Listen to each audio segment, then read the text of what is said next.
Hello guys, through this video we're going to discuss expert system and how it is used in artificial intelligence.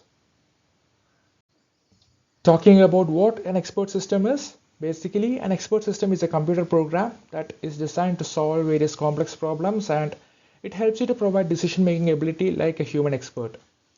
It performs this mechanism by extracting knowledge from its knowledge base using the reasoning and inference rules based on the user requirements, or let's say user queries.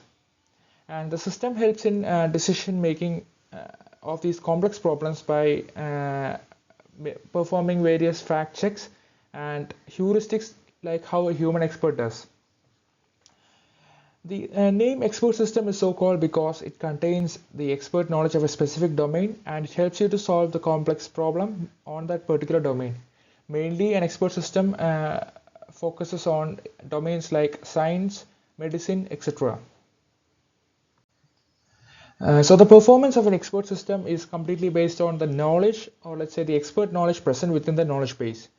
The more the amount of knowledge stored in KB within the knowledge base, the more the performance will be of the system. So one of the common, or let's say one of the commonly used example of an expert system is the suggestion of spelling errors while we type in Google search box. The following figure shows the architecture of an expert system, which mainly contains three components, which is the user interface, the interface engine, and the knowledge base. And we got sample input on the left side, and which is a non-expert user, and on the right side we could see an expert user. I'll be discussing with all these components deeply in the upcoming slides. Discussing on the examples of expert system, we got Dentrel, Mycin, Pixedus, and Cadet. So basically Dentrel is a chemical analysis expert system which was basically used to used in organic chemistry to detect unknown organic molecules. Mycin is one of the earliest backchaining expert systems that was designed to find the bacteria which is causing infections.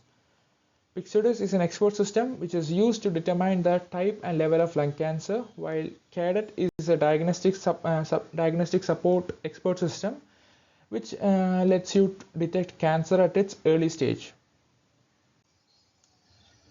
The characteristics of an expert system is it should have high performance. That is, it provides a high performance ability to solve various complex problems at a very faster rate. It should be understandable. That is, it should be able to accept information in a user friendly manner, and it should be able to provide information in a user friendly manner. Reliability means it should be the outcomes, or let's say the inferences provided by the expert system must be reliable such that it could be used for future requirements. And highly responsive means that it provides the result for any complex queries within a very short period of time. Diving into the components of an expert system, we got user interface, the inference engine, and a knowledge base. I'll be discussing all those components deeply in the upcoming slides. Talking about the user interface, it's actually a medium through which the expert system interacts with the user by taking all the user queries as an input in a human readable format, and it passes it to the interface engine. After getting the responses from the interface engine, it displays the output in similar manner in a user understandable mechanism. So in short, we can say that it's an interface that helps a non-expert user to communicate with the expert system to find a solution.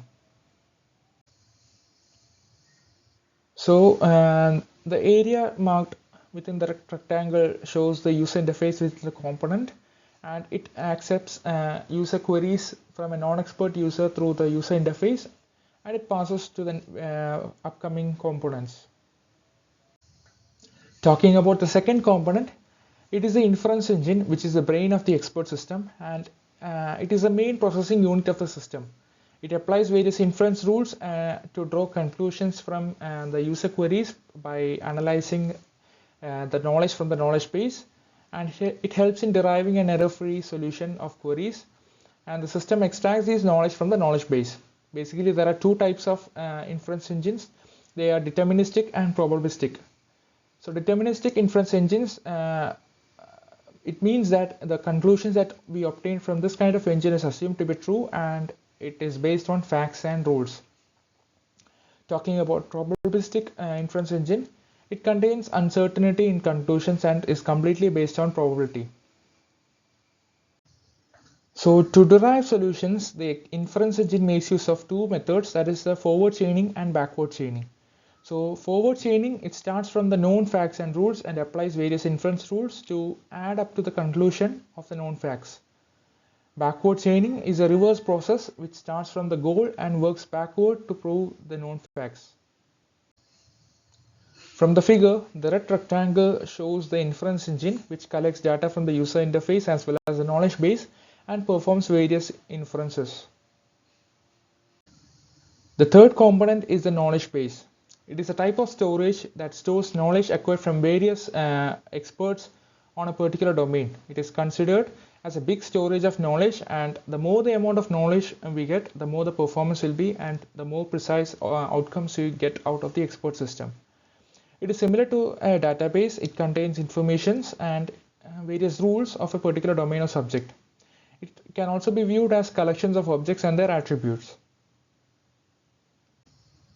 The knowledge base itself has various components and it is divided into two, the factual knowledge and heuristic knowledge. Factual knowledge is based on facts, while the heuristic knowledge is based on practice. Knowledge representation is used to formalize the knowledge that is stored in the knowledge base using if-else rules. Knowledge acquisition is a knowledge acquiring mechanism or a process of extracting, organizing and structuring the domain knowledge, specifying the rules required to acquire the knowledge from various experts and storing the knowledge into the knowledge base. That is how it completely works. The following figure marked within the red rectangle shows the knowledge base, and it acquires knowledge from various expert users. Coming to why we need to use an expert system, it has no memory limitation, it is highly efficient, it expertises on a domain, it is not affected by any emotions, and it is highly secure, considers all the facts, and it provides regular updates which improves the performance of the system. These are the major reasons why we need to use an expert system.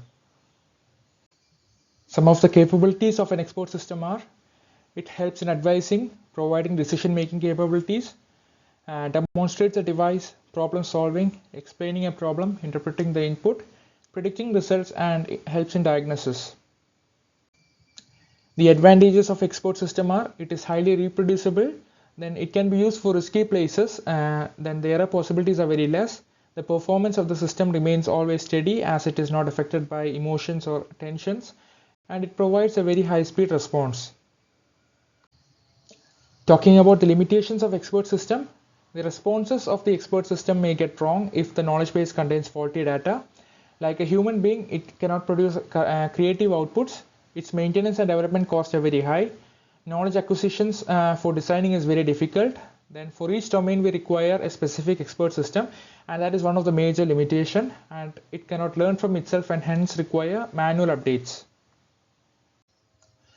The various applications of expert system are: it is used in designing, manufacturing, knowledge, finance domains, and it is used in diagnosis and troubleshooting of devices, and it is also used for planning and scheduling various tasks. These are the areas where the expert systems are used. To conclude, expert systems are a significant advancement in the field of artificial intelligence, which tries to mimic human expertise to offer valuable insights and solutions. While they excel in well-defined domains, they may face challenges in ambiguous environments, and as technology progresses, these systems will likely become more adaptive and integrated with other AI technologies, paving the way for a future where AI and human expertise work hand in hand to benefit the society. Thank you.